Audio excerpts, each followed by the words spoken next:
O Flamengo com seus jogadores do meio para frente, aí entra, que a gente sempre brinca com o Pascoal fala, né, que é incomparável e tal, é que é o seguinte, por exemplo, existem times que precisam de 5 oportunidades para marcar um gol. Sim. O Flamengo precisa de 2 para 1, pela qualidade dos jogadores que ele tem ali para decidir os jogos. E aí depois você pega a mentalidade do treinador, que é perde, pressiona, todo mundo muito bem próximo, né? Todo mundo pega a bola, a intensidade, a mudança de direção, 2 toques na bola. E isso é difícil para o adversário. Então, assim, mas o Grêmio hoje... O Grêmio tem os seus méritos hoje. Mano Menezes soube armar a sua equipe. Sim, sim. Entendeu? Porque nós não víamos os espaços que o Flamengo encontrou contra o Vitória. Você não via o Grêmio tentando sair jogando lá, se expondo, correndo risco. Não, bola lá na frente, vamos ficar aqui fechadinho. Perdeu a bola. Carlos, fica aí, segura a bola aí. Todo mundo voltando para trás da linha do meio campo, para trás da linha do círculo, né, do meio campo. Espacinhos fechados ali e tal.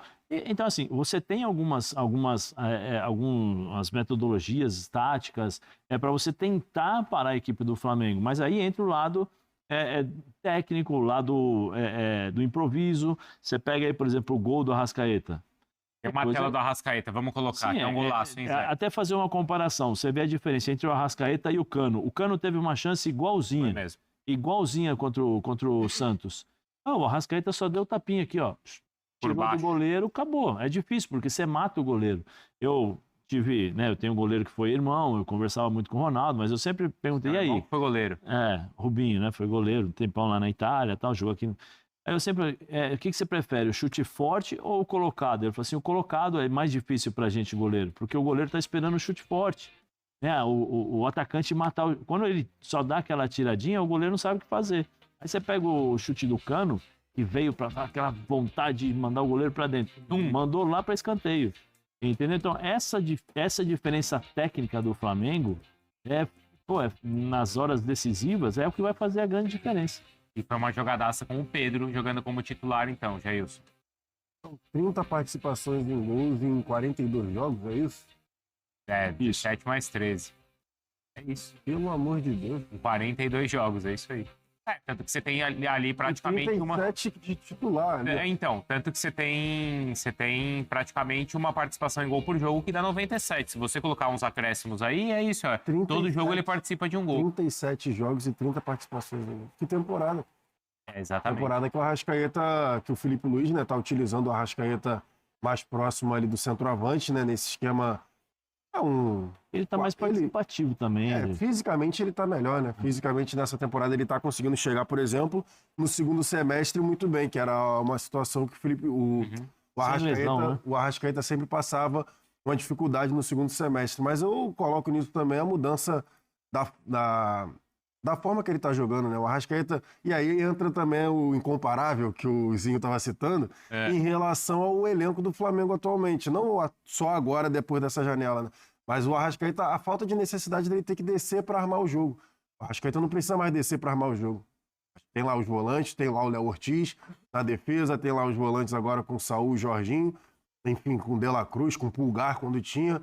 Aí o Arrascaeta tem que fazer o quê? Do meio para frente. Então ele não se desgasta mais descendo tanto também. E fica lá do lado do Pedro como centroavante. Por isso que esses números absurdos do Arrascaeta na temporada. E tem o Samuel Lino agora também, convocado para a Seleção Brasileira, ele também falou na zona mista. A gente vai acompanhar. É um empate amargo pra gente, a gente que buscou todo momento a vitória, eles se colocaram atrás a defender todo o jogo. E futebol tem essas coisas, acontece, e agora toca trabalhar aí todo o time, toda a equipe para voltar no próximo jogo contra o Juventude bem forte para buscar a vitória. Queria que você falasse um pouquinho como é que você recebeu essa notícia da convocação, como é que você está se sentindo também para representar a seleção brasileira na próxima data FIFA. Obrigada. Tô me sentindo muito bem, com uma boa expectativa. Recebi essa notícia em casa, tava tranquilo, aí descansando, pensando nesse jogo contra o Grêmio. E fui surpreendido. Mas fico muito feliz em ir pelo Flamengo para buscar também esse objetivo e mais objetivos também dentro do clube. E fico feliz de ter conquistado esse momento e espero agora aproveitar e desfrutar e tentar dar o melhor. Aí a convocação foi justa, né? Não, assim, tá jogando bem. Eu só não entendi que o jogador que foi cortado não é a função que é a dele. Que é o Matheus Cunha, né? Aí o treinador, ele corrigiu um erro na convocação. que ele convocou muitos jogadores para essa função. Richarlison, Caio Jorge, o próprio Matheus, o João Pedro. Ele convocou 4 para essa função ali. E só convocou o Martinelli para o lado esquerdo. Aí agora, quando saiu o Matheus, ele não convocou um centroavante ou um meia. Ele podia chamar o Pedro ou o Matheus Pereira. Aí ele chama um cara de lado e até equilibra a convocação que, para mim, ele errou no início. Tá, por causa do alto número de jogadores por dentro ou de centroavante, é isso? Então agora a seleção reequilibrada. Bom, quem não foi convocado foi o Neymar. Sobrou para eles. Como é que você avalia esse empate em 1-1? É um empate amargo pra gente. A gente que buscou todo momento. Eles se colocaram atrás a defender todo o jogo. E futebol tem essas coisas, acontece. E agora toca trabalhar aí todo o time, toda a equipe para voltar no próximo jogo contra o Juventude bem forte para buscar a vitória. O Otto teve por aqui, até falando da questão da arbitragem, mas ele não se ateve nem à questão do pênalti em si. Mas sim ao jogo mais travado que ele achou, questões de faltas também, marcação, pressão de vocês. O que você está sentindo assim da arbitragem no geral? Até porque você veio da Europa, enfim, lá tem muita pressão, etc. Não, na verdade, que acho que aqui até agora dos 9 jogos que eu joguei, eu achei a arbitragem foi bem regular e teve critérios justos. Hoje eu achei que o critério dele foi diferente em momentos do jogo. Apitar pelo seguro, vou dar essa falta porque para não prejudicar, sabe? Mas não é, você tem que deixar o jogo rolar. E futebol é assim, é contato, chegar forte, a gente não pode tirar o pé. Mas fazer o quê? Cada um tem o seu critério e sua forma de apitar. Entendo que errar é humano e tudo mais, só que no decorrer de 90 minutos você apitar uma faltinha aqui, picar ali, parar aqui, é complicado, né? O time vai esfriando o jogo pro outro time e não é isso que a gente não gosta, né? Não é, o futebol tem que jogar, correr, deixar o jogo rolar e... Craque Neto, Samuel Lino falando aqui com a gente na zona mista do Flamengo, ele que foi convocado para a seleção brasileira e agora falando um pouquinho mais sobre essa convocação. Esse processo também da relação sua com o treinador, que está te colocando para jogar com sequência agora e também... Não, na verdade o Felipe me parabenizou, a gente não teve nenhuma conversa. Que a gente conversou mesmo foi mais sobre o jogo e bom, é isso que eu tenho para te dizer. Quando eu te respondi, ele falou uma coisa, a gente pensa outra por objetivos pessoais e metas. E aconteceu e, bom, feliz. Até amanhã. Obrigada. Esse Samuel Lino aqui na zona mista do Flamengo, Craque Neto. Que garantinho! Olha a braba aqui das ali, com a ideia do Flamengo em relação ao Marília Ruiz. O Flamengo que está arrebentando, né? Tá com 46 pontos, se eu não estiver errado, ou 47. 47 pontos com esse empate. Algum time possa pegar o Flamengo, o empate é ruim? Vamos lá. Eu acho que a gente começou a semana, Neto, com o impacto dos 8-0, que no mesmo dia em que o Palmeiras goleou, segunda-feira, o Sport, na sequência o Flamengo, de forma impiedosa, fez 8 no Vitória, até caiu o Carille por causa disso. O Flamengo tem um elenco melhor do Brasil. Nesse momento, acho que tem o melhor técnico brasileiro em atividade. Acho que o Felipe Luiz faz um grande trabalho. Mas hoje o Flamengo foi um time que não conseguiu sair das cordas ou do ferrolho armado pelo Mano Menezes. É verdade também que o Thiago Volpi fez defesas muito importantes, além do gol do empate, né? Ele que bate o pênalti do Grêmio. Mas é um Flamengo que hoje, sem o Jorginho, como disse o Theo José, é um time com menos criatividade. Talvez tenha gastado muito no começo da semana, ou talvez tenha entrado em campo 70 mil pessoas no Maracanã, entre pagantes e não pagantes, achando que em algum momento ia abrir o placar. E abriu o placar de novo com o Arrascaeta, que faz a melhor temporada em muitos anos no Flamengo. A essa altura do ano, em outras temporadas, era um jogador com muitas dificuldades físicas. De novo, o Arrascaeta abre o placar, mas o Flamengo parece ter se acomodado. Como demorou para abrir o placar, o Flamengo parece ter se acomodado no 1-0, achando que conseguiria carregar essa vantagem até o final. E aí, num lance fortuito mesmo, porque o Grêmio tinha levado 0 perigo ao gol do Rossi, no lance fortuito, a bola bate na mão, o cruzamento da direita, bate na mão do Ayrton Lucas, e o Thiago Volpi empata o jogo. Um resultado muito surpreendente para o Grêmio, que vem de resultados muito ruins, um Mano Menezes que faz um trabalho muito ruim no Grêmio, contra um Flamengo que parecia, né, que ia atropelar de novo em casa. O Grêmio não foi o que aconteceu, porque futebol é assim. E hoje esse empate mantém o Flamengo, não importa o que aconteça, na liderança do Campeonato Brasileiro, mas é um Flamengo que vai ter que agora olhar para os meios de semana em que a gente teria jogos de Copa do Brasil, pensando em Campeonato Brasileiro. Eu acho que o Flamengo tem um caminho muito aberto para a final da Libertadores, a chave do Flamengo, o lado do Flamengo, que tem agora o Estudiantes e depois o Vélez ou o Racing, é um lado da chave menos pesado do que dos brasileiros Palmeiras e São Paulo, mas é um Flamengo que vai ter que disputar as duas competições, sabendo que tem no cangote tanto o Cruzeiro como o Palmeiras. O que você pensa do Flamengo que empata o jogo, né? E é um time que dificilmente a gente não coloca como um grande favorito para ganhar o título, mas perde 2 pontos em casa, né? Perde 2 pontos em casa e pela primeira vez nos últimos dias a gente vê o Palmeiras com a possibilidade de fazer o papel dele e ultrapassar o Flamengo, né? O Flamengo deixou 2 pontos preciosíssimos aí para trás. Com essa vitória de momento do Palmeiras, o Palmeiras está pulando para 45 pontos, não é isso?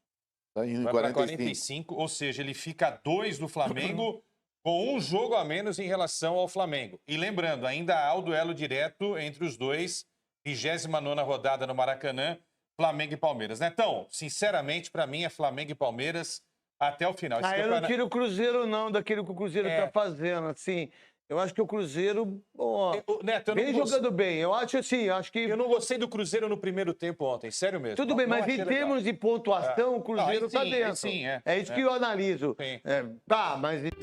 Eu também eu vejo o Grêmio exatamente fugindo do rebaixamento. Eu não vejo o Grêmio lutando pelas 4 vagas da Libertadores. Pode até entrar na Libertadores, pode até crescer. A gente está vendo aí da 6ª colocação para baixo um campeonato muito equilibrado. Eu acho que nesse jogo, acho que o Flamengo perdeu 2 pontos. Por quê? Porque o Flamengo, para mim, é o favorito a Libertadores da América. Para mim também. Eu vejo que ele vai passar e vai chegar na final e, de repente, vai cruzar com São Paulo, vai cruzar com o Palmeiras, não sei. Agora é Palmeiras e River, né? Pois é, agora... Ou o River.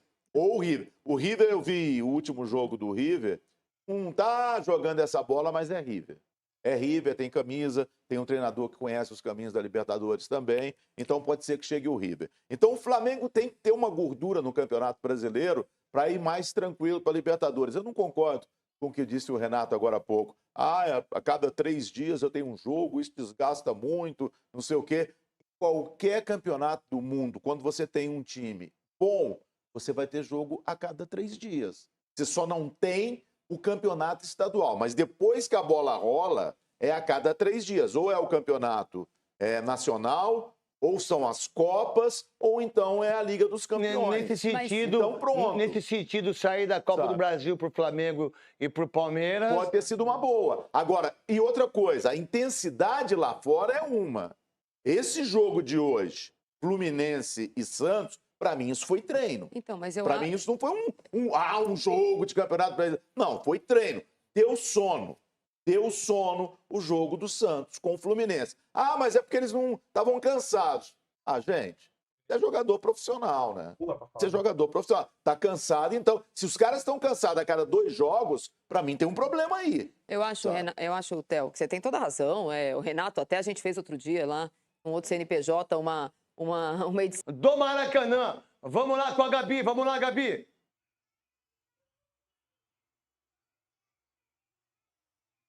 Vamos lá, craque Neto, a gente escutou aí na zona mista Samuel Lino, convocado pela seleção brasileira, pelo técnico Carlo Ancelotti, para representar a seleção brasileira na próxima data FIFA. E além do Samuel Lino, o Flamengo ainda tem outros convocados. Tem o Plata, convocado para a seleção do Equador, por exemplo, e também o Carrascal para a seleção da Colômbia. Além desses 3, tem a possibilidade também do Arrascaeta e do Varela serem convocados pelo Bielsa para a seleção do Uruguai. O Bielsa, ele não solta essa lista de convocados de maneira antecipada, ele avisa cada jogador que vai levar para representar o Uruguai, então tem a possibilidade do Arrascaeta e do Varela representarem a seleção do Uruguai. Mas, em uma entrevista concedida, o Bielsa falou que não vai levar o De La Cruz porque ele não estava tendo sequências de jogos pelo Flamengo. Entre junho e julho, ele ficou 7 partidas, de fora de 7 partidas por conta de uma lesão no joelho, uma inflamação no joelho, então não estava tendo sequências com o técnico Felipe Luiz. Hoje ele foi titular aqui no Maracanã diante do Grêmio, mas o Bielsa já avisou de forma antecipada que o De La Cruz está fora dessa lista. O Uruguai que enfrenta na próxima data FIFA o Peru e o Chile. Craque Neto. Ô Gabi, Qual a ideia do Flamengo agora em relação ao Campeonato Brasileiro, Campeonato Libertadores, jogadores sendo convocados na data FIFA? Qual a ideia do Flamengo? E também, né? Não sei se vocês viram que o Gabigol fez aniversário e Flamengo até morreu, torcida do Fluminense ficou meio brava, aquela coisa toda. Qual a ideia do Flamengo aí em relação a todo mundo aí do Flamengo, que é um time excepcional?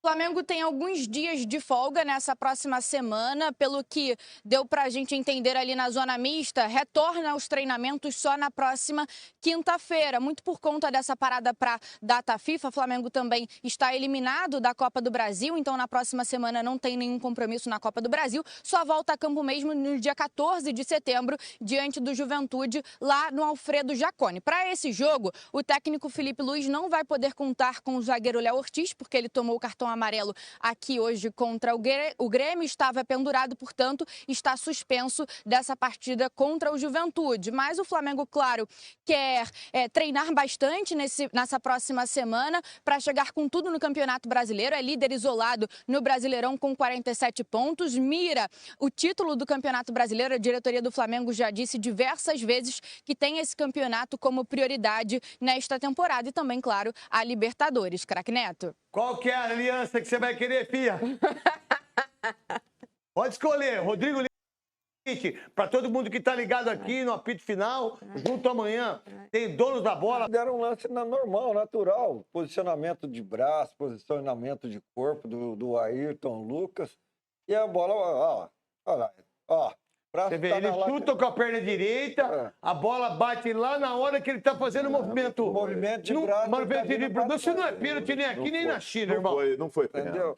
E Tá aí, correndo, o que ele vai fazer com o braço, gente? Então, é um conflito do caramba, né? Em relação ao posicionamento do braço. Mas se beneficiou.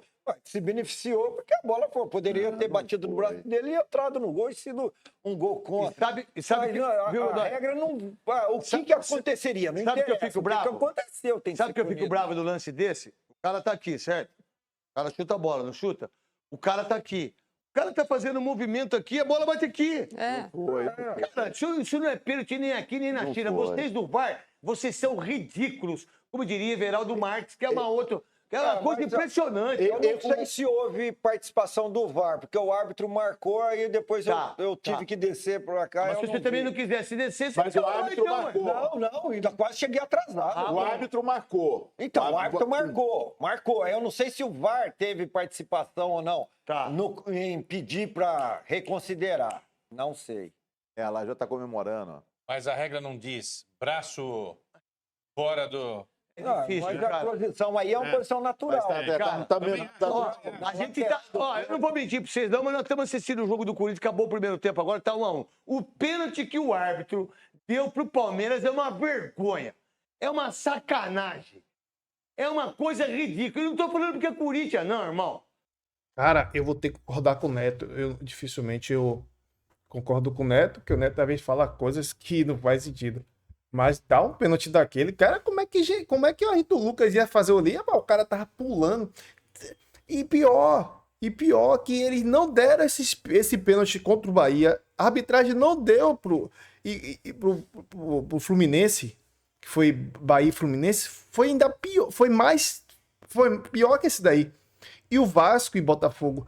Essa arbitragem, eles não têm, como é que fala, consenso entre eles. Às vezes toque bola na mão é pênalti, às vezes não é. Cadê o consenso, velho? Cadê o consenso? Porque para uns é, para outros não. Meter a mão no Flamengo não foi pênalti ali. Eu não quis entrar nesse contexto para não dizer, tá reclamando porque empatou. Não, mas tem que ter dado o que é. Cara, o pênalti foi marcado no grito, eu ainda pensei, tem que olhar, não vale, nem foi olhar, não vá.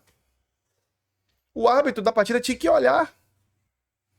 Dá um pênalti daquele, cara. Como é que o cara ia fazer o que ali? O cara ia tirar o braço dele, ia tirar o braço dele fora e jogar onde?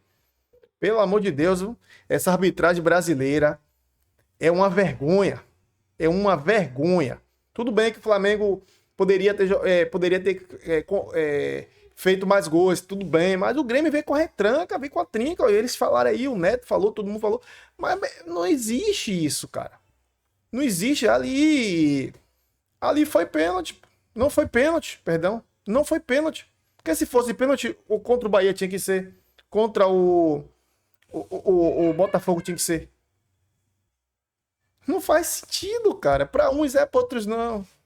É uma vergonha essa arbitragem brasileira, uma vergonha. Esse VAR é uma vergonha. Colocaram o VAR, pioraram a arbitragem. Pioraram, cara. Eu não sei como é que eles conseguiram piorar a arbitragem. É muita vergonha. Se o cara tivesse de frente, pra mim tinha que ser assim, ó. Bola na mão não é pênalti. Só é pênalti se o cara elevar a mão pro lado ou tentar alargar a sua envergadura para alcançar no alto, pro lado, o cara tivesse feito isso aqui, ó. Mas não, o cara tava no ar, a bola pegou na mão, o cara de lado, velho. Que absurdo. Eu concordo com o Neto. É a coisa mais difícil eu concordar com o Neto. Mas eu concordo, não foi pênalti. Se fosse ao contrário também, contra o Grêmio, eu ia dizer, não foi pênalti. Esse tipo de lance não tem que ser marcado, velho. Não tem que ser marcado esse tipo de pênalti pra ninguém. Porque não tem como o jogador estar no ar, ou tá... O cara chutou a bola, o cara tá aqui. Como é que ele vai fazer o quê? Bate uma bola no rosto, velho. Faz sentido isso. Agora, engraçado que contra o Bahia, que contra o Botafogo, eles não deram pênalti. E agora ele deu pênalti contra o Flamengo. Então a arbitragem, eles não têm consenso. Parece que cada árbitro da partida, cada um tem um consenso. Não, para mim não. Então não tem consenso entre a CBF e entre a FIFA e a arbitragem. Não tem consenso. É horrível. O VAR é horrível, como o Neto falou. Eu concordo, o VAR é horrível. Só veio para piorar mais o futebol brasileiro. Pô, o Flamengo tudo bem, poderia ter feito 2-3, como eu falei. Em vez do primeiro, ter que fazer logo o outro. Porque eu sabia que o Grêmio ia, e quando ele fez aquela duas mudanças, eu sabia que ele ia vir para cima. Mas, tudo bem. Pessoal, comenta aqui nos comentários, foi pênalti ou não, beleza?